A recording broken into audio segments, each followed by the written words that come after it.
जय हिंद दोस्तों, कैसे आप लोग। बात करते हैं आर्टिकल 33 की। आर्टिकल 33 जो है it talks about the powers of parliament. Parliament की पावर्स के बारे में ये बात करता है और ये पावर देता है पार्लियामेंट को कि अगर पार्लियामेंट चाहे तो वो आर्म्ड फोर्सेस के जो फंडामेंटल राइट्स हैं उनको रिस्ट्रिक्ट कर सकता है, उन्हें रोक सकता है, राइट। इट विल रिस्ट्रिक्ट और इट कैन रिस्ट्रिक्ट और abrogate the fundamental rights of the members of the armed forces. तो पहले तो आपको ये याद रखना है। दूसरा, paramilitary forces, police forces, intelligence agencies and analogous forces. Analogous forces में भी आपकी एसएसबीज आती हैं, आईटीबीपीज आती हैं, पैरामिलिट्री फोर्सेस आती हैं। तो इन सारी फोर्सेस के फंडामेंटल राइट्स को रिस्ट्रिक्ट करने की जो पावर है वो किसके पास है? वो पार्लियामेंट के पास है। और वो पावर उन्हें कहाँ से मिल रही है? उनको मिल रही है आर्टिकल 33 से। तो ये है आपका आर्टिकल 33। ऐसा क्यों किया जाता है?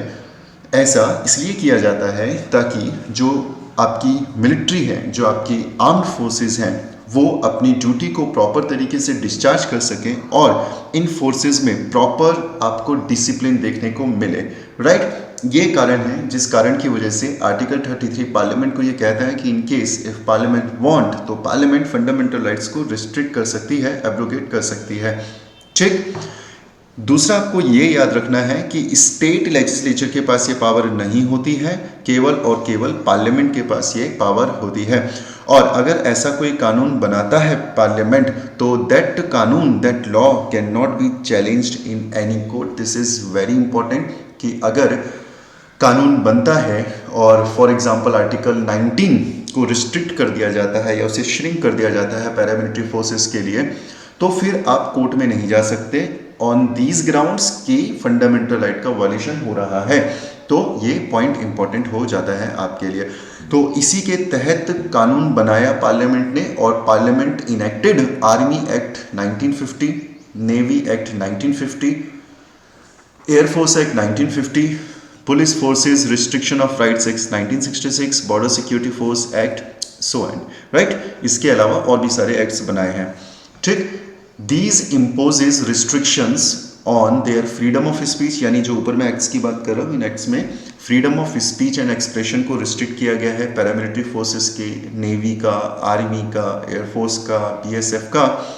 राइट टू फॉर्म एसोसिएशन, आपको पता होगा आर्मी जो है उनको ये राइट नहीं होता है कि वो एसोसिएशन फॉर्म करे। इनफैक्ट पुलिस के पास भी ये राइट नहीं है कि वो एसोसिएशन फॉर्म करे, जबकि right to form association comes under your fundamental right, right.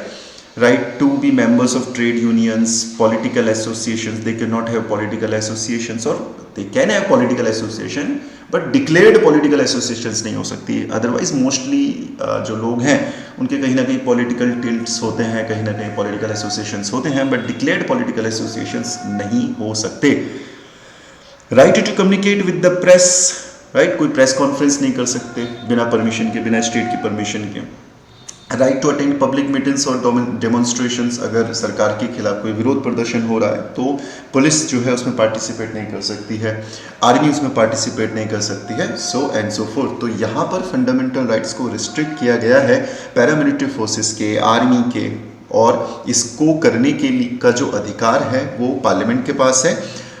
कौन से आर्टिकल से मिला है? आर्टिकल 33 से मिला है, ठीक। अब यहाँ पे एक डिफ्रेंसिएशन है बिटवीन मार्शल लॉ और नेशनल इमरजेंसी में। क्या डिफरेंस होता है? तो ये काफ़ी इंपॉर्टेंट है, एग्जाम में पूछा जा सकता है। So when we talk about martial law, it affects only fundamental rights. जहाँ जहाँ पर मार्शल लॉ लगेगा वहाँ पर आपके जो फंडामेंटल राइट्स हैं केवल और केवल उनका वायलेशन होता है।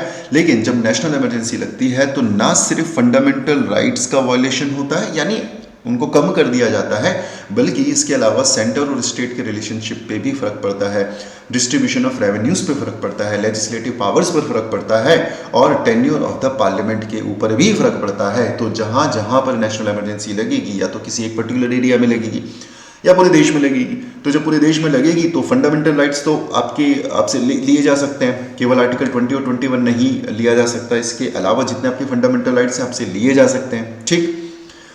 दूसरा, सेंटर स्टेट रिलेशनशिप जो है वो डिस्टर्ब हो जाएंगे या वो चेंज हो जाएंगे। जाहिर सी बात है यार, अगर नेशनल इमरजेंसी लगेगी तो जो आपकी स्टेट की जो सरकारें हैं वो जो है सस्पेंड हो जाएंगी कुछ टाइम के लिए, तो सेंटर और स्टेट का जो रिलेशन है वो क्या हो जाएगा, वो वायलेट हो जाएगा, वो डिस्टर्ब हो जाएगा, वो चेंज हो जाएगा। इसके अलावा डिस्ट्रीब्यूशन ऑफ रेवेन्यूज़, उसके ऊपर इसका फर्क पड़ेगा। लेजिस्लेटिव पावर्स जो है वो पार्लियामेंट के पास आ जाएंगी।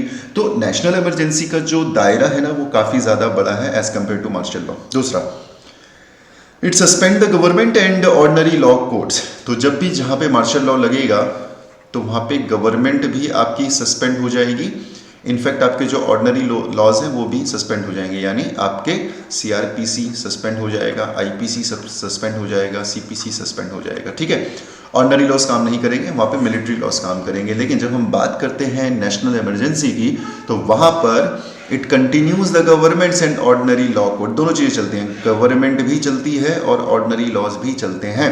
नेशनल इमरजेंसी जब लगती है तो ये ज़रूरी नहीं है कि राज्य सरकारें डिसॉल्व होंगी, ये भी ज़रूरी नहीं है कि राज्य सरकारें सस्पेंड होंगी। ऐसा हो सकता है but this is not mandatory. और ऑर्डिनरी लॉज तो बिल्कुल भी डिसॉल्व नहीं होंगे, वो तो चलते ही रहेंगे। ठीक, लेकिन अगर हम मार्शल लॉ की बात करें तो वहाँ पे दोनों चीज़ें जो है क्या हो जाएंगी, सस्पेंड हो जाएंगी for a while. It is impose to restore the breakdown of law and order due to any reason, यानी जब भी मार्शल लॉ लगेगा तो उसके पीछे ऑब्जेक्टिव क्या होगा, जो भी लॉ एंड ऑर्डर की सिचुएशंस खराब हुई हैं उनको रिस्टोर करने के लिए मार्शल लॉ लगाया जाता है। लेकिन जब हम नेशनल इमरजेंसी की बात करेंगे तो नेशनल इमरजेंसी लगती है आपकी 352 में, सेक्शन 352 में, और उसके 3 आधार होते हैं आपके। पहला आधार होता है वॉर, यानी पहला जो ग्राउंड होता है वो वॉर होता है। दूसरा ग्राउंड होता है आपका एक्सटर्नल एग्रेशन और तीसरा ग्राउंड होता है आपका आर्म्ड रेबेलियन। ये 3 ग्राउंड्स होते हैं जिन ग्राउंड्स के आधार पर, जिन ग्राउंड्स के बेसिस पर 352 लगता है, यानी नेशनल इमरजेंसी लगता है।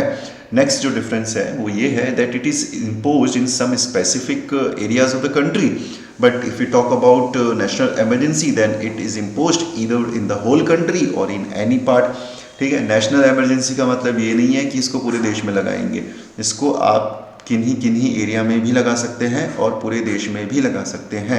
But when we talk about martial law तो मार्शल लॉ पूरे देश में नहीं लगेगा, मार्शल लॉ आपके पर्टिकुलर किसी स्पेसिफिक एरिया में लगाया जाएगा। ठीक, आगे बढ़ते हैं। It has no specific provisions in the constitution, यानी मार्शल लॉ की डेफिनेशन क्या होगी, कैसे लगेगा, कौन लगाएगा, क्या प्रावधान होंगे, ऐसा आपके कॉन्स्टिट्यूशन में नहीं मेंशन है। It is implicit. ठीक, इट इज़ इम्प्लिसिट का मतलब ये है कि ये इंटरप्रेट किया गया है, राइट। ये आर्टिकल 34 से लिया गया है। ठीक है, आर्टिकल 34 में मार्शल लॉ का जिक्र किया गया लेकिन उसको डिफाइन नहीं किया गया, उसको एक्सप्लेन नहीं किया गया। So it is implicit in article 34। But if you talk about national emergency तो उसका तो पूरा का पूरा एक्सप्लेनेशन किया गया है। ठीक है, 352 में पूरा बताया गया है कौन लगाएगा, कैसे लगाएगा, कब लगाएगा, वापस कब लेगा, कितने दिन तक लग सकती है, क्या क्या उसमें प्रोविजंस होंगे, क्या स्टेट गवर्नमेंट के साथ क्या हो सकता है, क्या नहीं हो सकता, राइट। प्रेसिडेंट का क्या रोल होगा, कैबिनेट का क्या रोल होगा। इसका मतलब यहाँ पर आपको स्पेसिफिक एंड डिटेल्ड प्रोविजंस देखने को मिलते हैं। It is explicitly mentioned in the Indian constitution because it is mentioned in article 352, but it is implicitly mentioned in the Indian Constitution because it has been discussed in Article 34 but not has been explained in Article 34. ठीक है, the expression members of the armed forces also covers such employees। देखो, इसमें जब हम arm forces की बात करें तो आर्म फोर्सेस में अलग अलग डिपार्टमेंट होते हैं, अलग अलग तरह के लोग होते हैं। तो कुछ लोग होते हैं जो कि आपके रेगुलर आर्मी का पार्ट होते हैं, यानी कॉम्बिटेंट्स रोल प्ले करते हैं। ठीक, युद्ध के लिए जाएंगे, लड़ेंगे, यानी बैटलफील्ड में काम करेंगे। और कुछ ऐसी सर्विसेज होती हैं जो कि नॉन कॉम्पिटेंट्स होती हैं। नॉन कॉम्पिटेंट्स का मतलब जैसे आपके कुक हो गए, आपके चौकीदार्स हो गए, जैसे आपके बूट मेकर्स हो गए, टेलर्स हो गए, राइट। तो जब हम बात कर रहे हैं members of the arm forces की तो हम कॉम्पिटेंट्स प्लस नॉन कॉम्पिटेंट्स दोनों मेंबर्स को इसमें ऐड कर रहे हैं। इसका मतलब अगर कोई कुक है आर्मी में, कोई चौकीदार है, कोई बूट मेकर है या कोई टेलर है तो उसके फंडामेंटल राइट को भी कर्ब किया जा सकता है by using article 33। Okay, important, right. ठीक, a parliamentary law enacted under article 33 can also exclude the court martial, right, from the writ jurisdiction of the Supreme Court and the High Court. अब यहाँ पे हमने writ jurisdiction देखा था, article 32 में mention था। ठीक, तो उसमें जो रिट इशू करने की पावर है सुप्रीम कोर्ट की या फिर हाई कोर्ट की, इस पावर के दायरे से बाहर रखा गया है किसको, आपके कोर्ट मार्शल्स को। तो आर्मी का जो सिस्टम होता है ना वो डिफरेंट होता है, सिविल कोर्ट्स अलग होते हैं और आर्मी के कोर्ट्स अलग होते हैं। आर्मी में कोर्ट मार्शल सिस्टम काम करता है और मिलिट्री लॉ के हिसाब से वो चलते हैं। तो जो रिट जो है राइट, जो रिट वाला जो प्रोविज़न है 32 वाला जो प्रोविज़न है, आर्मी के जो कानून है यानी कोर्ट मार्शल जो है वो बाहर रखा गया है उससे। तो आपको ये याद रखना है, सुप्रीम कोर्ट हो या फिर हाई कोर्ट हो, वो रिट इशू नहीं करेगी। किसे नहीं करेगी? वो इशू नहीं करेगी आपके ट्राइब्यूनल्स को, मिलिट्री ट्राइब्यूनल्स को। ठीक है, this is important, very important, right. चलो आगे बढ़ते हैं।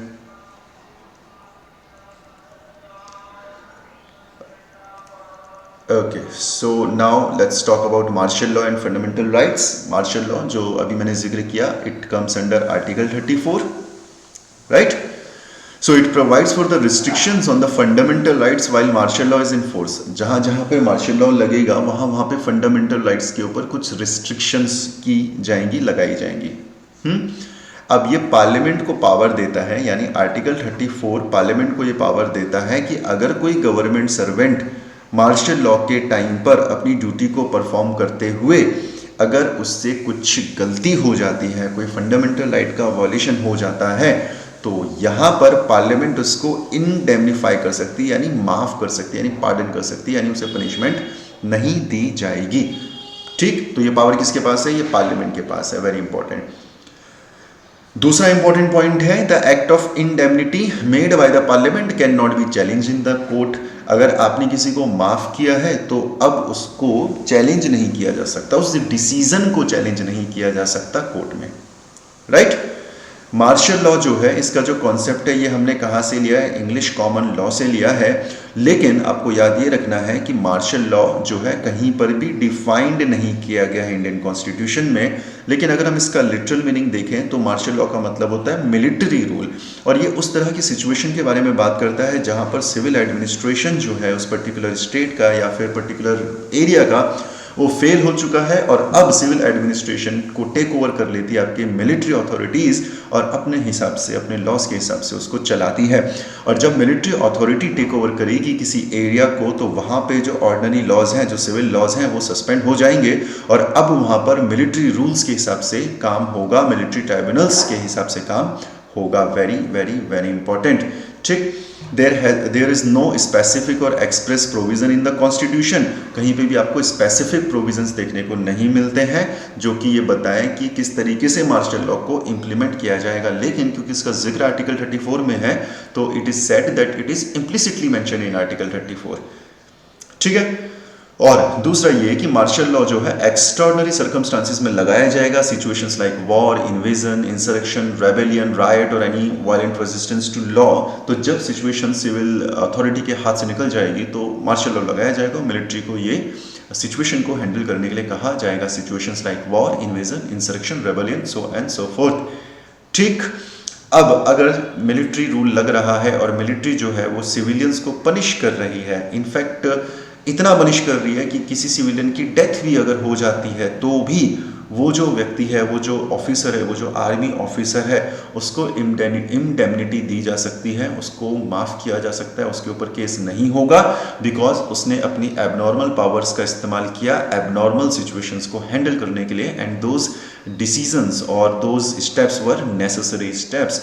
तो यहाँ पर क्या होगा कि उसके ऊपर केस नहीं होगा। क्यों? क्योंकि वो अपनी ड्यूटी कर रहा था। इंपॉर्टेंट। ठीक, सुप्रीम कोर्ट क्या बोला? Supreme Court held that declaration of martial law does not ipso facto result in the suspension of writ habeas corpus.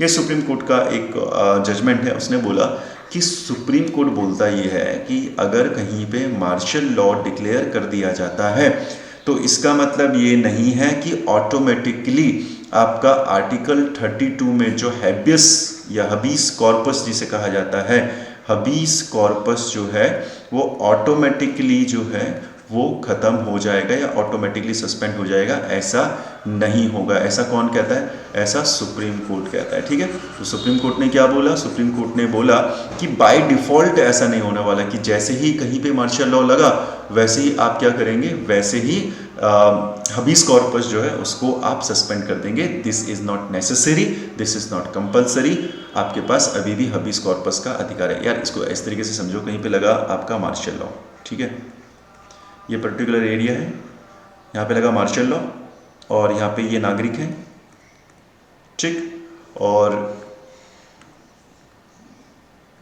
For example ये आपके मिलिट्री ऑफिसर्स हैं, राइट। अब मिलिट्री ऑफिसर्स ने क्या किया, मिलिट्री ऑफिसर्स ने इस पर्टिकुलर नागरिक को उठा के डाल दिया जेल में। तो ये क्या है, आपका डिटेंशन है ना। तो हमने देखा था कि आर्टिकल 32 में जो हबीस कॉर्पस है उसमें सुप्रीम कोर्ट के पास या फिर हाई कोर्ट के पास, यहाँ पे तो आर्टिकल 32 की बात हो रही है, तो सुप्रीम कोर्ट के पास जो है ये पावर है कि वो क्या करेगा, वो हबीस कॉर्पस रिलीज करेगा, यानी अपना रिट इशू करेगा और इस गवर्नमेंट ऑफिसर को बोलेगा टू ब्रिंग द बॉडी, तो जो आदमी को आपने कैप्चर किया उसको लेके आओ। तो यहाँ पर सुप्रीम कोर्ट कहता है कि मार्शल लॉ अगर लग भी गया ना तब भी हम रिट का इस्तेमाल करेंगे, ठीक है। आगे बढ़ते हैं। ओके, अब बात करेंगे आर्टिकल 35 की। आर्टिकल 35 क्या बोलता है? Article 35 says that power to make laws to give effect to certain specified fundamental rights is given only to parliament. 35 आपको ये बोल रहा है कि आपके कुछ आर्टिकल्स हैं जिनको आपने अगर इम्प्लीमेंट करना है, उनको अगर लागू करना है, तो उसके लिए जो लॉ बनाएगा ना, वो लॉ बनाने की जो पावर होगी ना, वो केवल और केवल पार्लियामेंट के पास होगी। स्टेट लेजिस्लेचर कानून नहीं बना सकता। तो कहाँ पर लिखा है? आर्टिकल 35 में लिखा है। वेरी वेरी वेरी इंपॉर्टेंट, ठीक। तो आर्टिकल 35 के हिसाब से फिर पार्लियामेंट ने क्या किया? पार्लियामेंट ने कुछ कानून बनाए या कानून बनाने की उनको शक्ति मिली, राइट। कैसी? जैसे कि पार्लियामेंट कैन, अब आपको याद रखना है, ये इंपॉर्टेंट पॉइंट बन जाता है आपका कि कौन ऐसा कर सकता है। तो आपको याद रखना है whenever it will be about residence as a condition for certain employment, तो ये काम कौन करेगा? पार्लियामेंट करेगा। यानी अगर किसी स्टेट में या किसी यूनियन टेरिटरी में, किसी राज्य में या किसी यूनियन टेरिटरी में रेसिडेंस को अगर एक एलिजिबिलिटी क्राइटेरिया डिक्लेयर करना है, तो ये काम कौन करेगा? पार्लियामेंट करेगा, ठीक है। तो आर्टिकल 16 में रेसिडेंस भी एक आधार हो सकता है पब्लिक सर्विस में एलिजिबिलिटी क्राइटेरिया का। तो अगर ये करना है तो ये करने का अधिकार स्टेट को नहीं होगा, बल्कि ये करने का अधिकार पार्लियामेंट को होगा। इसको इस तरीके से समझो कि आपके उत्तराखंड है, राइट, और उत्तराखंड में वैकेंसी निकली 100, राइट। तो उत्तराखंड ये चाहता है कि भैया 100 में से 75 जो लोग हैं वो उत्तराखंड के ही लोग हों, यानी उत्तराखंड के रेसिडेंट्स हों, जो उत्तराखंड में रहते हों, ठीक है। तो इस तरह का कानून उत्तराखंड की स्टेट असेंबली नहीं बना सकती। इस तरह का कानून कौन बनाएगा? इस तरह का कानून पार्लियामेंट बनाएगा। किसने बोला? 35 ने बोला, ठीक है। तो ये आपको याद रखना है, ठीक है। चलो, दूसरा आपको क्या याद रखना है? दूसरा आपको ये याद रखना है कि empowering courts other than Supreme Court and the High Court to issue direction, writ वगैरह की बात हो रही है यहाँ पे। बेसिकली जो मैंने आपको लास्ट लेक्चर में बताया था कि सुप्रीम कोर्ट तो रिट इशू करता है, ठीक है, हाई कोर्ट भी इशू करता है, लेकिन अगर पार्लियामेंट चाहे तो वो अदर कोर्ट्स को भी पावर दे सकता है रिट इशू करने की, रिट जारी करने की। और ये कहाँ पर लिखा था? ये आर्टिकल 32 में लिखा था, ठीक है। तो ये पावर्स किसके पास है? ये 35 ने पार्लियामेंट को दिया है, ठीक। इसके अलावा आर्टिकल 33 में क्या लिखा है कि जो आपके आर्म्ड फोर्सेस में जो लोग हैं उनके फंडामेंटल राइट्स को अगर रिस्ट्रिक्ट करना है, उनको अगर श्रिंक करना है, तो वो कैसे किया जाएगा? कानून बना के किया जाएगा। और वो जो कानून बनाने की जो शक्ति है, जो पावर है, वो किसके पास है? वो पार्लियामेंट के पास है, ठीक। इसके अलावा आर्टिकल 34 में हमने बात करी मार्शल लॉ की, राइट। तो मार्शल लॉ के दौरान अगर कोई गवर्नमेंट सर्वेंट अपनी एब्सोल्यूट पावर्स का इस्तेमाल करता है और उस प्रोसेस में किसी सिविलियन की डेथ हो जाती है, तो उसको माफ़ करने की भी जो ताकत है वो किसके पास होगी? पार्लियामेंट के पास होगी। तो ये सारी जो पावर्स हैं, ये जो सारे डिस्क्रिशनरी पावर्स जो दी गई हैं पार्लियामेंट को, ये कौन से आर्टिकल से दी गई है? ये दी गई है 35 से, ओके, ठीक। आगे बढ़े। Parliament shall have and the legislature of a state shall not have powers to make prescribing punishment for those acts as declared to be offense under the fundamental rights। अब वो क्या बोल रहा है? जैसे हमारा एक आर्टिकल था ना, आर्टिकल अनटचेबिलिटी के बारे में बात कर रहा था, ठीक है।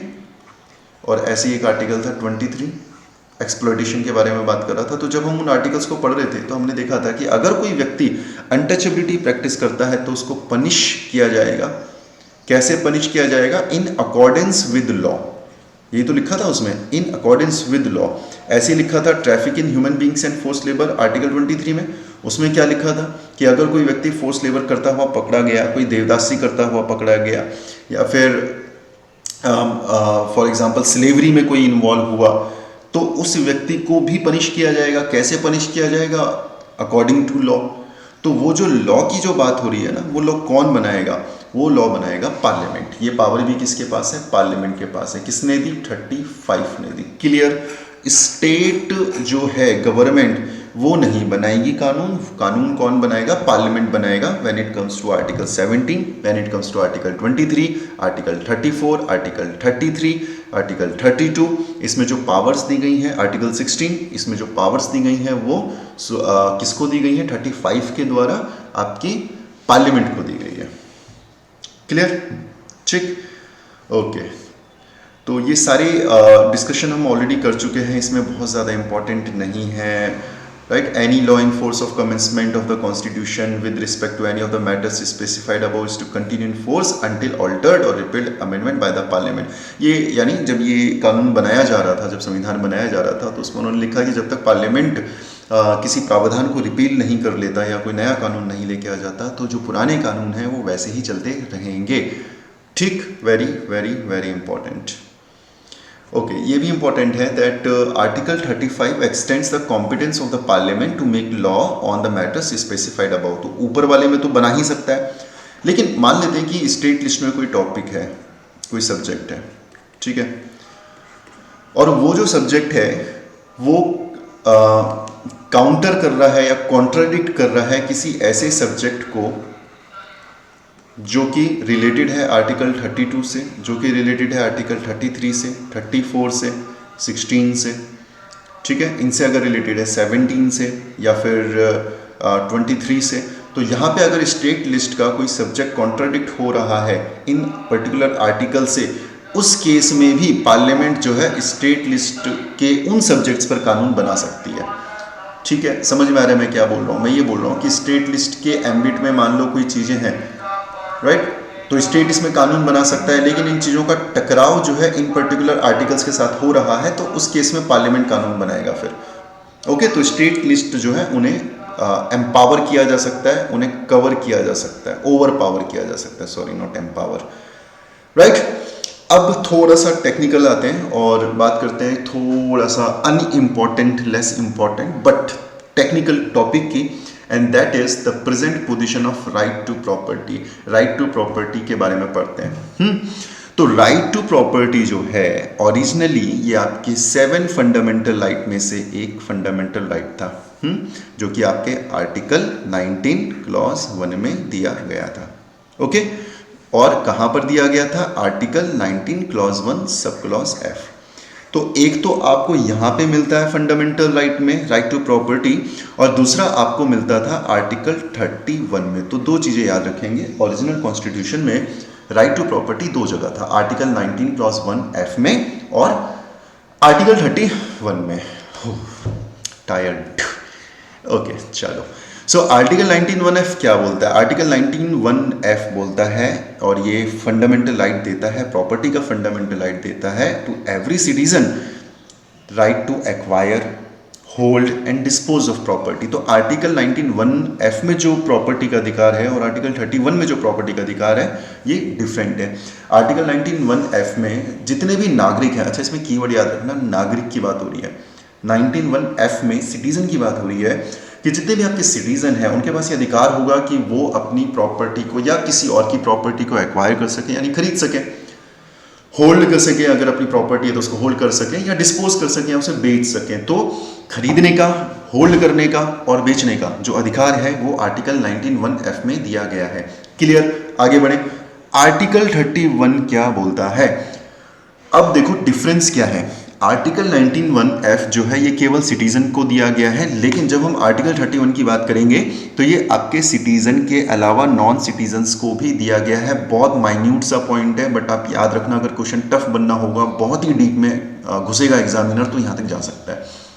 19(1)(f) is only allocated to citizen, whereas Article 31 has been allocated to both citizen as well as non-citizen। ठीक, अब इसमें क्या अधिकार दिया गया है? इसमें अधिकार दिया गया है right against deprivation of his property. अब डेप्रीवेशन ऑफ हिज प्रॉपर्टी का मतलब है कि आप किसी से जबरदस्ती जमीन नहीं छीन सकते। तो अगर कोई व्यक्ति है और उससे आप जबरदस्ती जमीन छीन रहे हो तो ही विल यूज आर्टिकल 31। ठीक है, और दोनों के दोनों फंडामेंटल राइट में आते हैं। 19 भी फंडामेंटल राइट में है, 31 भी फंडामेंटल राइट में है। ओके, तो ये दोनों चीजें जो हैं वो मेंशन है आपके, या मेंशन थी आपके आर्टिकल 19(1)(f) में और आर्टिकल 31 में। और क्या लिखा था 31 में? 31 में ये लिखा था कि किसी भी आदमी से आप उसकी प्रॉपर्टी नहीं छीन सकते accept by authority of law. हाँ, अगर कानून है और कानून के हिसाब से आप ले रहे हो तो आप कर सकते हो, बट थोड़ा सा ये आप मैटर देखो, सीरियस मैटर हो जाता है। क्यों? क्योंकि कानून के हिसाब से आप ले तो सकते हो, लेकिन वो तो भाई साहब है आपका फंडामेंटल राइट, और फंडामेंटल राइट तो नहीं लिए जा सकते थे। हम उस वक्त की बात कर रहे हैं, है ना? तो केस बड़ा टिपिकल हो जाएगा कि fundamental rights because they are sacrosanct, उस वक्त उन्हें सैक्रोसैंक्ट माना जाता था, तो अगर लॉ बन भी जाता है तो दोनों के बीच में टकराव हो जाएगा, और ऐसा कई बार हुआ, राइट? तो इससे क्या होता था कि स्टेट के ऊपर ना कंडीशंस लगती थी, यानी स्टेट को, अब स्टेट को तो ज़मीन चाहिए ना। अगर सड़क इतनी है, पॉपुलेशन बढ़ गई, अब सड़क को आपको इतना बड़ा करना है, ठीक है, तो जब आपको सड़क को बड़ा करना है तो आपको क्या चाहिए? आपको ज़मीन चाहिए ना। तो ज़मीन किसकी चाहिए? पर्सनल प्रॉपर्टी को आपको एक्वायर करना पड़ेगा। लेकिन स्टेट के ऊपर दो कंडीशन लग जाती हैं। पहली कंडीशन लगती है that it should be for public purpose, यानी जो आप एक्विजिशन कर रहे हो किसी की पर्सनल प्रॉपर्टी, प्राइवेट प्रॉपर्टी अगर आप एक्वायर कर रहे हो तो उसका जो बेसिस होना चाहिए वो होना चाहिए पब्लिक पर्पस, राइट? यानी आप सड़क बनाने के लिए कर सकते हो, एयरपोर्ट बनाने के लिए कर सकते हो। पर्सनल अगर आप कुछ बनाना चाहते हो या आप जमीन को एक्वायर करके बेचना चाहते हो या थर्ड पार्टी को देना चाहते हो तो आप नहीं कर सकते, आपको पब्लिक पर्पस के लिए ही ये करना पड़ेगा। दूसरा जो प्रोविजन है that it should provide for payment of compensation amount to the owner. बहुत ही इंपॉर्टेंट पॉइंट। एक तो आपने पब्लिक पर्पस के लिए उस जमीन को लेना है, दूसरा जब आप किसी से उसकी जमीन लेंगे तो आपको कंपनसेशन अमाउंट देना पड़ेगा। तो स्टेट जो है वो बाउंड है इन दो कंडीशन को फुलफिल करने के लिए, और तब जाके वो आर्टिकल 31 के तहत किसी की जमीन ले पाएगा। अब जाहिर सी बात है स्टेट को ये बात अच्छी नहीं लगेगी। अगर स्टेट को ये बात अच्छी नहीं लगेगी तो स्टेट के पास अपना तरीका है इस चीज़ को डील करने का, और उस तरीकों को कहा जाता है कॉन्स्टिट्यूशनल अमेंडमेंट्स। और सीरीज ऑफ कॉन्स्टिट्यूशनल अमेंडमेंट्स आपको देखने को मिलती है, पर first constitutional, fourth constitutional amendment, 7th, 25th, 39, 40 and the most important is 42nd constitutional amendment act. और ये सारे कॉन्स्टिट्यूशनल अमेंडमेंट एक्ट आते हैं और ये क्या करते हैं, आर्टिकल 31 में अमेंडमेंट करके 3 नए आर्टिकल उसमें ऐड कर देते हैं। Article 31A, article 31B, article 31C। ठीक, और इनके पीछे ऐड करने के पीछे जो ऑब्जेक्टिव होता है that they wanted to nullify the effect of Supreme Court judgment. ये उनका ऑब्जेक्टिव होता है कि सुप्रीम कोर्ट ने जो रिस्ट्रिक्शंस लगाई हैं हमारे ऊपर प्रॉपर्टी को एक्वायर करने की, उन रिस्ट्रिक्शंस को हम लोग वहाँ से निकालना चाहते हैं। उसके बाद आता है आपका 44th अमेंडमेंट एक्ट ऑफ 1978, यानी जनता पार्टी की जब सरकार आती है और वो क्या करती है, राइट टू प्रॉपर्टी को एबॉलिश कर देती है, राइट टू प्रॉपर्टी को फंडामेंटल राइट की लिस्ट से हटा देती है। और उसके बाद आपका आर्टिकल 91F एबॉलिश हो जाता है और आर्टिकल 31 एबॉलिश हो जाता है। और अब ये एक नया आर्टिकल बनाते हैं जिसे आर्टिकल 300A कहा जाता है, और अब आपका जो राइट टू प्रॉपर्टी है it comes under article 300A। ठीक, इसका मतलब अभी भी आपको संपत्ति का अधिकार है, आपको अभी भी राइट टू प्रॉपर्टी है, बट ये आपका कॉन्स्टिट्यूशनल राइट है, ये आपका लीगल राइट है, ये आपका फंडामेंटल राइट नहीं है। फंडामेंटल राइट इसलिए नहीं है क्योंकि आर्टिकल 91F से इसे हटा दिया गया, आर्टिकल 31 से इसे हटा दिया गया और इसे डाल दिया गया आर्टिकल 300A में। Very very very important. ठीक, तो अब आर्टिकल 300A क्या बोलता है, that no person shall be deprived of his property except by authority of law. कानून के हिसाब से उसको हटाया जा सकता है। It is still a legal right, it is still a constitutional right, but it is not a fundamental right. Very important. ठीक है, तो आज की डेट में क्या है, अगर हम स्पेसिफिकली बात करें तो ये एक लीगल राइट है, संपत्ति का अधिकार आपका कानूनी अधिकार है। ठीक, तो इससे क्या फर्क पड़ेगा? अगर संपत्ति का अधिकार आपका कानूनी अधिकार है तो क्या इसके इम्प्लीकेशंस होंगे? पहला, it can be regulated, curtailed, abridge और मॉडिफाइड विदाउट कॉन्स्टिट्यूशनल अमेंडमेंट। बहुत आसान काम हो गया। अब सरकार क्या करेगी, अगर उसे आपकी ज़मीन चाहिए तो उसको कॉन्स्टिट्यूशनल अमेंडमेंट की आवश्यकता नहीं है, ऑर्डिनरी लॉ बना के भी उसको पास किया जा सकता है पार्लियामेंट में। ओके। दूसरा, it protects private property against executive actions but not against legislative action. अब एग्जीक्यूटिव एक्शन का क्या मतलब हो गया? देखो, सबसे पहले लेजिस्लेटिव एक्शन का क्या मतलब है? लेजिस्लेटिव एक्शन का मतलब ये है कि कानून बनाने का अधिकार है। ठीक, पार्लियामेंट ने कानून बनाया तो पार्लियामेंट को कानून बनाने से नहीं रोक सकता आपका लीगल राइट। लेकिन अगर लॉ बन चुका है, ठीक, और एग्जीक्यूटिव जो है उस लॉ का पालन नहीं करते हुए आपसे आपकी जमीन छीन रहा है, तो आप जो है एग्जीक्यूटिव एक्शन को रोक सकते हैं, राइट। यानी आप सरकार के जो तरीके हैं उनको रोक सकते हैं, लेकिन आप सरकार के लेजिस्लेटिव एक्शंस को नहीं रोक सकते। ठीक है, तो आर्टिकल 300A आपको प्रोटेक्शन दे रहा है against the executive action but not against the legislative action. या देखो, सिंपल सी बात है ना, अब कानून बनाना है, अगर प्रॉपर्टी से रिलेटेड कानून बनाना है संसद को, तो बनाएगी, तुम कुछ भी कर लो, तुम नहीं रोक सकते उसको, क्योंकि आपको ये अधिकार नहीं है, because it is not your fundamental right. अब संसद में वो ऑर्डिनरी लॉ से कानून बन गया, ठीक, अब वो कानून बना, अब वो धरातल पर काम करने आएगा। जब वो धरातल पर काम करने आएगा, जब वो ग्राउंड पर काम करने आएगा, तब तुम उसे रोक सकते हो, राइट। लेकिन आप ऐसे नहीं रोक सकते कि उसको आप लॉ को इंप्लीमेंट होने से रोकोगे। आप उस लॉ में कुछ कमी ढूंढ सकते हो, आप केस कर सकते हो, ठीक है, आप जुडिशरी में जा सकते हो, राइट। इसका बेस्ट एग्जांपल है, जैसे अगर हम बात करें अभी जो रिसेंट बर्निंग इशू चल रहा है हमारे एरिया में, खास तौर से जो नेपाली फार्म में जो टोल प्लाजा का जो मुद्दा चल रहा है, ठीक, तो टोल प्लाजा कौन बना रहा है? NHAI बना रहा है। तो क्या आप संसद को रोक सकते हो NHAI को पावर देने से? आप नहीं रोक सकते। यानी आप लेजिस्लेटिव एक्शंस को थोड़ी रोक सकते हो। संसद जितनी चाहे उतनी पावर दे दे NHAI को, आप नहीं रोक सकते। लेकिन उस पावर को हासिल करने के बाद जब NHAI, national highway authority of India, ground पर आएगा और सड़क बनाना शुरू करेगा या फिर टोल प्लाजा बनाना शुरू करेगा, तब आप उसे रोक सकते हो। आप एग्जीक्यूटिव एक्शंस को रोक सकते हो, आप लेजिस्लेटिव एक्शंस को नहीं रोक सकते। क्लियर? ठीक, आगे बढ़ते हैं। अच्छा, इसमें तीसरी चीज आपको ये भी याद रखनी है कि जब ये पहले आपके आर्टिकल 19 में था या फिर आर्टिकल 31 में था, तो ये फंडामेंटल राइट था। इसका मतलब जैसे आपका प्रॉपर्टी का राइट वायलेट होगा, आप सीधे कहाँ जाओगे? सुप्रीम कोर्ट में जाओगे। बट अब ये आ चुका है 300A में। अब क्योंकि 300A में आ चुका है, फंडामेंटल राइट नहीं है, इसका मतलब आप 32 का इस्तेमाल नहीं करोगे, आप 226 का इस्तेमाल करोगे। इंपॉर्टेंट, ठीक है, तो ये याद रखना है, राइट। इसके अलावा no guaranteed right to compensation. अब कंपनसेशन की गारंटी नहीं है आपको। जैसे पहले हमने ऊपर देखा था, जब वो 31 में था, जब वो 19 में था, तो कंपनसेशन देना पड़ता। यानी अगर आपसे आपकी ज़मीन छीनी जा रही है तो दो चीज़ें देखनी है कि पब्लिक पर्पस के लिए छीनी जा रही है या फिर छीनने के बाद आपको कंपनसेशन देना है। मैंडेटरीली आपको कंपनसेशन देना पड़ता था, लेकिन अब आपको कंपनसेशन देने की कोई ज़रूरत नहीं है। ये बहुत इंपॉर्टेंट पॉइंट है। अगर आपसे सरकार आपकी ज़मीन छीनती है तो सरकार is not bound to give you compensation. However they give compensation because आप उनका वोट बैंक हो। अगर आपने कंपनसेशन नहीं दिया तो व्यक्ति आपसे नाराज़ हो जाएगा और हमेशा वो आपको क्रिटिसाइज़ करेगा। और ये कहा भी है, हमारे जो पॉलिटिकल थिंकर्स हैं, खासतौर से एरिस्टोटल ने ये बात बोली है कि किसी व्यक्ति की प्रॉपर्टी कभी मत छीनना, राइट, प्रॉपर्टी कभी नहीं छीनना। मैकियावेली ने भी इस बात को आगे और अच्छे से कंटिन्यू किया है और मैकियावेली ने बोला है कि कभी भी अपने नागरिक की प्रॉपर्टी नहीं छीनना और उसकी वाइफ नहीं छीनना। ये दो चीज़ें मत करना, तो नागरिक जो है हमेशा खुश रहेगा, राइट। तो बाउंड नहीं है बट वो देते हैं, याद रखना आप, ओके, राइट। सो पार्ट 3 जो है, लेकिन हाँ, अच्छा, अब ये थोड़ा सा टेक्निकल होने वाला है। गवर्नमेंट बाउंड नहीं है कंपनसेशन देने के लिए, ओके, लेकिन कहां पर बाउंड नहीं है? बाउंड नहीं है 300A में, बाउंड नहीं है कंपनसेशन देने के लिए। लेकिन दो ऐसे आर्टिकल हैं जहां पर वो बाउंड है कंपनसेशन देने के लिए, और वो आर्टिकल आते हैं आपके पार्ट 3 में, यानी फंडामेंटल राइट में।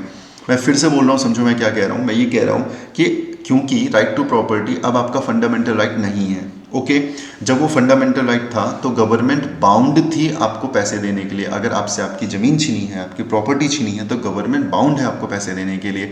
लेकिन क्योंकि अब उसे हटा दिया गया फंडामेंटल राइट की लिस्ट से और उसे डाल दिया गया 300A में, तो जब उसे 300A में डाल दिया गया तो ये कहा गया कि government is not bound to give you compensation. Clear. लेकिन अब आ जाते हैं वापस पार्ट 3 में यानी फंडामेंटल राइट्स में। और फंडामेंटल राइट में आपको दो ऐसे क्लॉजेस देखने को मिलते हैं जिन पर्टिकुलर क्लॉजेस के हिसाब से कंपनसेशन देना पड़ेगा सरकार को। पहला है आर्टिकल 30 जो हमने अपने लास्ट लेक्चर में किया था, जिसमें हमने देखा था कि अगर स्टेट जो है वो माइनॉरिटी एजुकेशनल इंस्टीट्यूशन की प्रॉपर्टी को एक्वायर कर रहा है तो उसे मैंडेटरली कंपनसेशन देना पड़ेगा।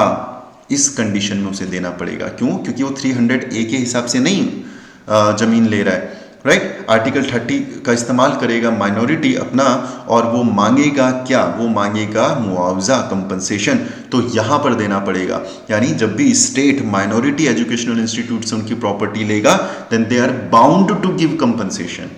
ठीक। दूसरा क्या है? जब स्टेट जो है ऐसा लैंड, ऐसी जमीन एक्वायर करता है जो किसी व्यक्ति के पास है और वो पर्सनल कल्टीवेशन उसमें कर रहा है, यानी वो अपने लिए कर रहा है, सेल परचेज के लिए नहीं कर रहा है, पर्सनल कल्टीवेशन कर रहा है, और जो स्टैट्यूटरी सीलिंग है, आई गेस 30 एकड़ समथिंग शायद अभी है, आप चेक कर लेना भी कितना है स्टैट्यूटरी सीलिंग, राइट। तो जो स्टैट्यूटरी सीलिंग है अगर उसके अंतर्गत उसके पास जमीन है, उसके अंडर उसके पास जमीन है, तो उससे अगर आप जमीन छीनोगे तब भी आपको कंपनसेशन देना पड़ेगा। तो दो कंडीशन ऐसी होंगी जिन कंडीशंस में आपको कंपनसेशन देना पड़ेगा। ठीक। जो पहला प्रोविजन था ये हमने पिछली बार भी देखा था, इसको ऐड किया गया था 44th constitutional amendment act of 1978 के द्वारा। और जो सेकंड प्रोविजन है यानी ये वाला जो पर्सनल कल्टीवेशन वाला जो प्रोविजन है, इसको ऐड किया गया है 17th constitutional amendment act of 1964 के द्वारा। ये अमेंडमेंट आपके लिए ज़्यादा ज़रूरी नहीं है, जो आपको याद रखना है वो याद ये रखना है कि स्टेट किन कंडीशंस में बाउंड है कंपनसेशन देने के लिए, इन केस अगर स्टेट जो है एक्वायर करता है प्रॉपर्टी को, राइट। अब यहाँ पे आ जाते हैं आपके article 31A, article 31B, article 31C, जिनको कॉन्स्टिट्यूशनल अमेंडमेंट्स के द्वारा ऐड किया गया था। क्यों ऐड किया गया था? क्योंकि स्टेट ये चाहता था, पार्लियामेंट ये चाहता था कि ताकत उसी के पास बनी रहे और ये जो ताकत है जुडिशरी उससे ना छीने। तो अमेंडमेंट करके डाला आर्टिकल 31A। क्या डाला इसमें? इसमें बोला कि 5 कैटेगरी ऐसी होंगी, राइट। 31A में लिखा गया कि 5 ऐसी कैटेगरीज होंगी जिनको कोर्ट में चैलेंज नहीं किया जा सकता। 5 ऐसी कैटेगरीज होंगी कानून की जिनको कोर्ट में चैलेंज नहीं किया जा सकता on the grounds of contravention of the fundamental rights, right. Article 14 का इस्तेमाल करके, आर्टिकल 19 का इस्तेमाल करके आप चैलेंज नहीं कर सकते उन लॉस को जो लॉज मेंशन होंगे आर्टिकल 31A में। समझ में आ रहा है मैं क्या बोल रहा हूँ? मैं ये कह रहा हूँ आर्टिकल 31A लिया और आर्टिकल 31A में 5 कैटेगरीज के कानून डाल दिए और उसमें लिख दिया कि भाई आप जो है इन 5 कैटेगरीज ऑफ लॉस को चैलेंज नहीं कर सकते on the grounds of violation of fundamental rights given by article 14 and given by article 19। This is important. तो क्या है वो 5 कैटेगरीज? तो अगर आप देखोगे पांचों की पांचों कैटेगरीज जो हैं ये आपकी एग्रीकल्चर से रिलेटेड हैं, इंडस्ट्री से रिलेटेड हैं, कॉमर्स से रिलेटेड हैं। जैसे एक्विजिशन ऑफ एस्टेट्स, एस्टेट का मतलब भी प्रॉपर्टी हो गया, जमीन हो गया, right. Taking over the management of properties by the state, amalgamation of corporations, extinguishment of modification of rights of directors or shareholders of corporations, and extinguishment और modification of mining लीजेस। आपको ना ये एग्जैक्ट याद नहीं रखना है, आपको सिर्फ ये याद रखना है कि आर्टिकल 31A में 5 कैटेगरी डाली गई ABCDE और ये कहा गया कि इनको आप चैलेंज नहीं कर सकते कोर्ट में on the grounds of violation of fundamental rights which are mention in article 14 and article 19।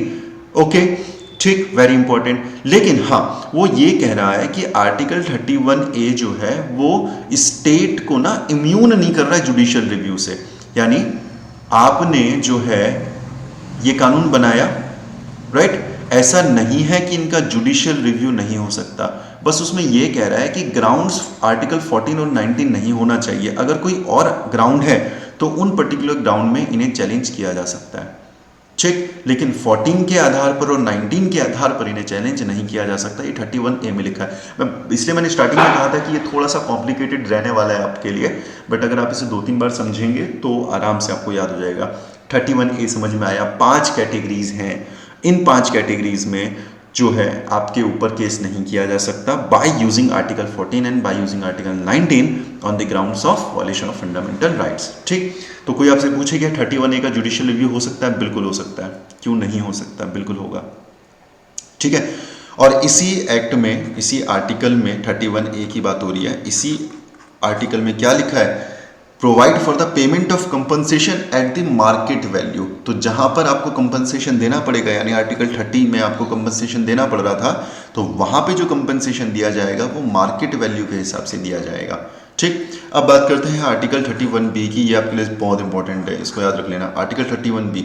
Article 31B में क्या लिखा है? वो ये कहता है कि कोई भी ऐसा मैटर जो कि 9th शेड्यूल में मेंशन होगा, फिर से बोल रहा हूँ, 9th शेड्यूल तो सबको पता है, कोई भी ऐसा मैटर, कोई भी ऐसा सब्जेक्ट, कोई भी ऐसा रेगुलेशन, कोई भी ऐसा एक्ट जो कि 9th शेड्यूल में होगा, दैट रेगुलेशन और दैट एक्ट और दैट कानून can not B challenged in the Supreme court. तो सीधी बात है कि 9th शेड्यूल में अगर कोई बातें हैं तो आप उनका जुडिशियल रिव्यू नहीं कर सकते, उनको चैलेंज नहीं किया जा सकता। राइट। अब समझो, अगर हम आर्टिकल 31A की बात करें और आर्टिकल 31B की बात करें तो ज़्यादा बड़ा कौन है? ऑब्वियसली आर्टिकल 31B ज़्यादा बड़ा है। क्यों? क्योंकि 31A में तो केवल 5 कैटेगरी थी और मोस्टली एग्रीकल्चर, कॉमर्स, इंडस्ट्री से रिलेटेड थी, मैनेजमेंट से रिलेटेड थी। But when we talk about article 31B तो इसमें बोलता है कि इसमें तो आप कुछ भी डाल सकते हो। आपने कुछ भी अगर अगर आपने कुछ भी 9th शेड्यूल में डाल दिया तो 31B ये बोलता है कि उसका जुडिशियल रिव्यू नहीं किया जा सकता। ओके। लेकिन सुप्रीम कोर्ट इसमें इंटरवीन करेगा और केस आता है IR कोलो केस 2007 और इसमें सुप्रीम कोर्ट का जजमेंट होता है that there could not be any blanket immunity from judicial review. यानी ये जो जजमेंट था कि 9th शेड्यूल में कुछ भी होगा, 31B ये कह रहा है कि 9th शेड्यूल में अगर कुछ भी होगा उसको जुडिशियल रिव्यू नहीं किया जा सकता। तो IR कोहलो केस 2007 में सुप्रीम कोर्ट ने उसको क्लियरली रिजेक्ट कर दिया और उसे अनकॉन्स्टिट्यूशनल बोल दिया। और सुप्रीम कोर्ट ने बोला कि judicial review is a basic feature of Indian constitution और हम जो हैं हम जुडिशियल रिव्यू करेंगे। अगर आपने किसी को 9th शेड्यूल में डाल भी दिया तो हम उसके बाद भी जुडिशियल रिव्यू करेंगे अगर हमें लगा कि उसकी जुडिशियल रिव्यू करने की ज़रूरत है। इसके अलावा उन्होंने क्या कहा? उन्होंने ये बोला कि कोई भी ऐसा केस जो कि 24 अप्रैल 1973 के बाद के केसेस हैं, राइट, उनका जुडिशियल रिव्यू किया जा सकता है। लेकिन अगर केस 1973 से पहले के हैं तो उनका जुडिशियल रिव्यू नहीं किया जा सकता। तो क्या हुआ था 24 अप्रैल 1973 में? यहाँ पर आया था, आपके भारत देश को मिला था doctrine of basic structure, Kesavananda Bharati case. तो केशवानंदा भारती केस से पहले के जितने केसेस होंगे, राइट, वहाँ पर जुडिशियल रिव्यू नहीं होगा। लेकिन अगर 24 अप्रैल 1973 के बाद के केस हैं, यानी केशवानंदा भारती के बाद के अगर केस हैं, तो वहाँ पर जुडिशियल रिव्यू किया जा सकता है। ये कब आया जजमेंट? 2007 में, IR कोयलो केस। ठीक है, इंपॉर्टेंट है, इसको बार बार सुन लो। ये आ सकता है, नहीं भी आया तो भी मेंस के लिए तो बहुत इंपॉर्टेंट है। ठीक है। तो इनिशियली यानी 1951 there were only 13 acts in 9th schedule. लेकिन अगर हम 2016 की बात करें तो presently there are 282 acts in 9th schedule. यानी अगर आप 9th शेड्यूल को इम्यून कर दोगे जुडिशियल रिव्यू से तो पार्लियामेंट तो सारे कानून उसमें डाल देगा कि जुडिशियल रिव्यू नहीं हो सकता। बट IR कोलो केस में बोल दिया सुप्रीम कोर्ट ने कि भैया हम तो सब देखेंगे, आप इस तरीके का ब्लैंकेट कवर नहीं डाल सकते। तो ये तो हो गया 31B। अब बात करते हैं आर्टिकल 31C की। और आर्टिकल 31C जो है ये कैसे ऐड किया गया था? 25th अमेंडमेंट एक्ट ऑफ 1971 के द्वारा इसको ऐड किया गया था। क्या बोला गया इसमें? इसमें ये बोला गया, 31C में ये बोला गया कि कोई भी कानून, कोई भी लॉ जो कि सोशलिस्टिक डायरेक्टिव प्रिंसिपल्स को इम्प्लीमेंट कर रहा है, यानी कोई भी ऐसा कानून जो कि आर्टिकल 39B या फिर आर्टिकल 39C को इम्प्लीमेंट करने के लिए ऐड किया जा रहा है, उसको रिपील नहीं किया जा सकता, उसको अवॉइड नहीं किया जा सकता on the grounds of violation of fundamental rights. देखो यार, 39B में और 39C में क्या लिखा हुआ है? उसमें लिखा है कि आप वैसे आप किस तरह का देश हो, आप एक सोशलिस्ट कंट्री हो, ठीक है। तो सोशलिस्ट कंट्री का मतलब हो गया आप समाज के लिए काम करोगे, यानी आप सड़कें बड़ी बनाओगे, राइट, आप ब्रिज बनाओगे, हॉस्पिटल बनाओगे, वगैरह वगैरह। तो यहाँ पर 39B के तहत आप इस तरह के कानून बना सकते हैं, सी के तहत इस तरह के कानून बना सकते हैं, यानी वेलफेयर स्टेट के लिए आप कानून बना सकते हैं। अब लेकिन मान लो कि सरकार को जो है एक हॉस्पिटल बनाना है एक गाँव में, या फिर एक शहर में, एक टाउन में हॉस्पिटल बनाना है, या फिर पार्किंग, ऋषिकेश का एक मैटर ले लेते हैं, तो ऋषिकेश में पार्किंग स्पेस नहीं है, ठीक।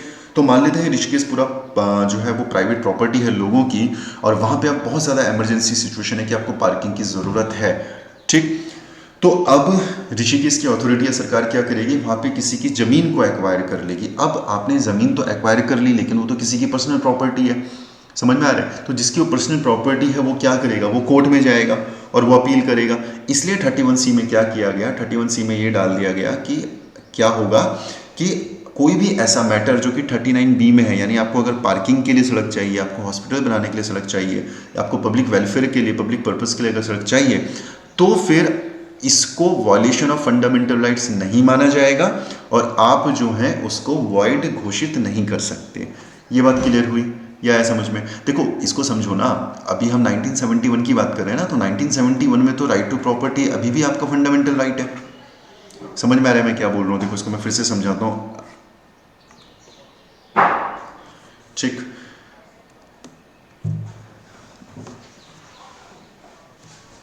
देखो मैं आपसे ये कह रहा हूँ कि राइट टू प्रॉपर्टी, ठीक। तो 31C में ये बोला उन्होंने कि कोई भी कानून जो कि 39B में या 39C के हिसाब से बनाया गया है, राइट। तो पहले समझ लेते हैं 39B और 39C में क्या है। 39B में ये लिखा है कि सोशलिस्ट ऑर्डर को इस्टेब्लिश करने के लिए या सोशलिस्ट प्रोजेक्ट्स को इस्टेब्लिश करने के लिए अगर किसी की प्रॉपर्टी एक्वायर की जा रही है, ठीक है, सो स्टेट कैन डू सो, ठीक। यानी यहाँ पे प्रॉपर्टी जो है उसका एक्विजिशन स्टेट कर सकता है। लेकिन हम बात कर रहे हैं 1971 की, तो राइट टू प्रॉपर्टी उस वक्त क्या था, आपका फंडामेंटल राइट था। तो भाई अगर स्टेट ने किसी की प्रॉपर्टी छीन ली, राइट, किसी की प्रॉपर्टी छीन ली, तो ये आदमी जाएगा कोर्ट में और कोर्ट क्या करेगा, कोर्ट इसकी प्रॉपर्टी वापस कर देगा। क्यों करेगा? क्योंकि फंडामेंटल राइट का वॉयलेशन हो रहा है, ठीक है, उसको ये अधिकार है। लेकिन जब आपका right to property 44th constitutional amendment act 1978 के द्वारा रिपील कर दिया गया, हटा दिया गया, और अब इसको 300A में डाल दिया गया और अभी आपका लीगल राइट बन गया, तो अब जो है 31C जो है वो प्रोटेक्शन नहीं दे पाएगा जो वो पहले दे पा रहा था, ठीक है। तो वो ये कह रहा है कि अगर 39B और 39C को इंप्लीमेंट करने के लिए आप किसी के फंडामेंटल राइट का वॉयलेशन करते हो, then that act can not be challenge in the court. ये पॉइंट है समझ में, ठीक। तो उसको कोर्ट में चैलेंज नहीं किया जा सकता, ये कहना है आपके आर्टिकल 31C का, ठीक। तो वापिस आ जाते हैं अपनी स्लाइड में, okay. No law containing a declaration that it is for giving effect to such policy shall be question. इसके अलावा वो क्या बोलता है, उसके अलावा वो ये कहता है कि किसी भी लॉ को आप चैलेंज नहीं करते अगर किसी लॉ में ये लिखा है कि इस प्रॉपर्टी को एक्वायर किया जा रहा है फॉर द पब्लिक वेलफेयर। तो एक तो आपने प्रोजेक्ट जो है वो बनाया है पब्लिक वेलफेयर के लिए, और एक प्रोजेक्ट हो सकता है किसी और काम के लिए बनाया है, लेकिन आपने डिक्लेयर किया है उसको कि वो जो है वो पब्लिक वेलफेयर के लिए है, राइट। अगर उसमें एक डिक्लेरेशन भी अगर मेंशन कर दिया, अगर एक डिक्लेरेशन भी मेंशन कर दिया कि सोशलिस्ट पर्पस के लिए वो है, पब्लिक पॉलिसी है, तो उसको चैलेंज नहीं किया जा सकता, ठीक। तो ये दो चीज़ों को ऐड किया गया था by the 25th constitutional amendment act of 1971।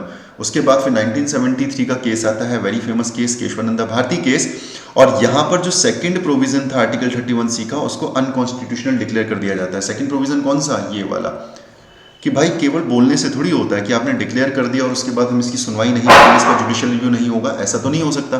तो यहाँ पे इस वाले प्रोविज़न को नल एंड वाइड डिक्लेयर कर दिया जाता है। तो 31C जो है उसमें केवल अब एक ही बात लिखी है, और वही बात जो है सत्य है आज की डेट में भी, कि अगर हम 31C को देखें तो 39B और C को इम्प्लीमेंट करने के लिए अगर किसी की पर्सनल प्रॉपर्टी, प्राइवेट प्रॉपर्टी अगर एक्वायर की जा रही है, तो उसको फंडामेंटल राइट का वॉल्यूशन नहीं कंसीडर किया जाएगा।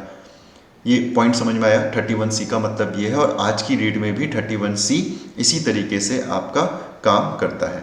ठीक, वेरी इंपॉर्टेंट। उसके बाद फिर 42nd कॉन्स्टिट्यूशनल अमेंडमेंट एक्ट 1976 आता है, और वो 31C का जो स्कोप है उसको और ज़्यादा बड़ा कर देता है, राइट। और वो ये कहता है कि यहाँ पे जो 31C में लिखा था, 31C में ये लिखा था कि 39B में और 39C में जो बातें लिखी हैं उनको इम्प्लीमेंट करने के लिए अगर किसी की प्रॉपर्टी को एक्वायर किया जा रहा है तो वो वैलिड होगा, उसको माना जाएगा, उसे चैलेंज नहीं किया जा सकता। ये तो लिखा था 31C में, लेकिन उसके बाद इसको बढ़ा दिया जाता है, इसके स्कोप को बढ़ा दिया जाता है 42nd कॉन्स्टिट्यूशनल अमेंडमेंट एक्ट के द्वारा, और ये कहा जाता है कि ये स्पेशली 39B और 39C नहीं, बल्कि किसी भी directive principle of state policy, किसी भी directive principle of state policy को इम्प्लीमेंट करने के लिए अगर किसी के फंडामेंटल राइट यानी किसी की प्रॉपर्टी को लिया जा रहा है तो उसको भी वैलिड माना जाएगा। तो 36 से लेकर 51 तक अगर हमें कोई भी directive principle of state policy को इम्प्लीमेंट करना है, किसी भी प्रोविजन को हमें इम्प्लीमेंट करना है, तो हम 31C के तहत किसी की प्रॉपर्टी ले सकते हैं, और that can not be challenge in the court. ठीक, तो ये आया था आपका 42nd constitutional amendment act of 1976 के द्वारा, राइट। लेकिन इस प्रोविजन को अनकॉन्स्टिट्यूशनल डिक्लेयर कर दिया जाता है इन मिनर्वा मिल केस 1980। तो मिनर्वा मिल केस कहता है कि ऐसा नहीं है, आपने ऐसा नहीं करना है, और हम आपके जो ये वाला जो अमेंडमेंट है यानी 42nd कॉन्स्टिट्यूशनल अमेंडमेंट एक्ट जो 1976 का है, इसको इनवैलिड डिक्लेयर करते हैं। आप DPSP को इम्प्लीमेंट करने के लिए अगर किसी की प्रॉपर्टी लेते हैं तो उसको चैलेंज किया जा सकता है। आज की डेट में क्या स्टेटस है? बिल्कुल ये स्टेटस है कि आप उसे चैलेंज कर सकते हैं, लेकिन क्योंकि वो फंडामेंटल राइट नहीं है, वो आपका लीगल राइट है, तो उसमें प्रॉपर एक सुनवाई होगी, उसके बाद आपको जजमेंट दिया जाएगा।